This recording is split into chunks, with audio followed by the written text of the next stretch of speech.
The Wonderful World of Kidney Stones, made by Evan Zobel, Adi Nalla, and Michael Moran. Kidney stones are salt deposits formed inside the urinary tract when two dissolved salts react to form a solid mass, called a precipitate. The precipitate builds up in the tract and forms crystalline masses, or stones. Most stones are made from a salt called calcium oxalate. The stones are formed from something called a double replacement reaction, which looks like this.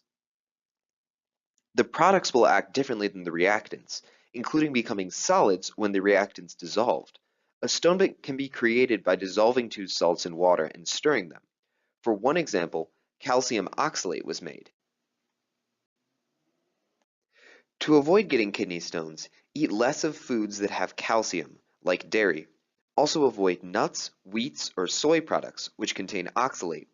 These are the A and D reactants of our double replacement reaction that can form most stones. Other than that, trying to eat and drink more acidic items will help break down kidney stones once they've formed, and drinking lots of water helps dilute precipitates and prevents it from crystallizing. Uses and sources of salts and stones. Some compounds that make up the salts and stones are magnesium phosphate, magnesium carbonate, and calcium oxalate.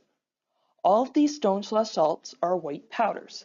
The two magnesium salts/stones are used as food additives to maintain color and to prevent clumping in the foods. Most of the components of these stones come from foods like meats, dairy products, spinach, dark cola, and nuts.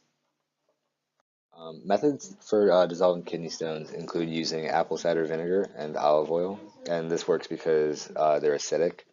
The apple cider vinegar is composed of acetic acid, and that dissolves 2 out of the 3 of the kidney stones.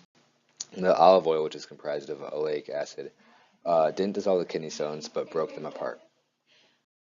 So you can use apple cider vinegar to dissolve kidney stones by taking 1 or 2 tablespoons of it and diluting it with a glass of water because it's dangerous to drink plain apple cider vinegar because it can burn your esophagus. And so you can drink that once daily, and that should help dissolve kidney stones. And you can also use olive oil, which may not be as effective, but you can do this similar thing. You can use 2 tablespoons a day, and you can either do that by adding a tablespoon of olive oil to smoothies or drizzling it on salad.